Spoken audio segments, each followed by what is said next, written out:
So I thought I would share with you one of the stupid habitual patterns I had when I was younger.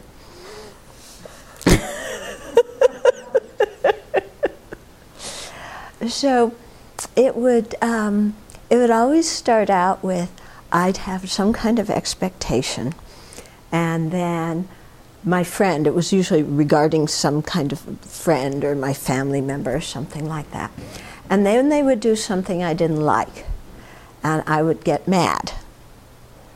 Yeah, right? Mm-hmm. Okay. Then what I did is I got in a bad mood, and I punished them by ignoring them, withdrawing, not making eye contact, because I'm unhappy because it's their fault and I'm punishing them.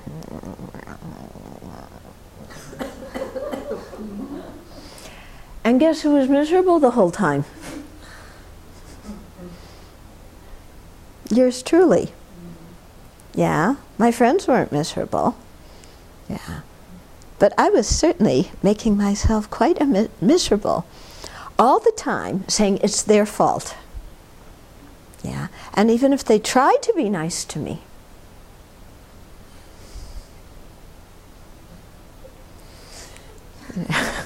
because I was going to punish them and make them miserable. Real useful, isn't it? So this is what our self-centered mind does, you know? Because the self-centered mind just, it makes us the middle of the universe, and anybody who makes us in the least bit unhappy, we got to punish them. Yeah? And in the process, we make ourselves totally miserable. But self-centered thought doesn't care about that, because when we're miserable, then we get to pay more attention to ourselves. Don't we? Yeah. And so then our self-centeredness just increases, and we feel more miserable and dislike the other people more, and withdraw and pout and be in a bad mood even more.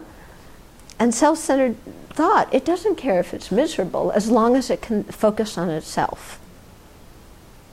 That's all it wants, you know. And so this is why we have to look closely and see how the self-centered thought completely goes against what we really want to do, you know, and how it makes us more miserable, not happier, how it separates us from other people, how it isolates us from other people and makes us feel lonely, you know, and really see that self-centeredness as our enemy and not see the other people around us, yeah, who are doing things that we benefit from, you know, and not see them as the enemy, but really see that it's the inner self-centered thought that really creates the havoc in our mind. Yeah. And then when we're unhappy, then we put the self-centered thought out here and we point our finger at it and we say, you take all of that.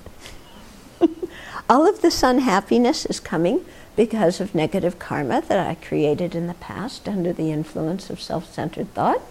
So now self-centered thought, you take all this suffering, I'm giving it all to you. You can be in a bad mood, you can pout, but I'm going to be fine. We just give the whole thing there. Yeah? It's really a very effective way to think. Yeah? And separate ourselves out from the self-centered thought, because we are not our self-centered thought. Yeah? And just see it as something out there, give it the pain, and we go on and be happy in our lives. Why not?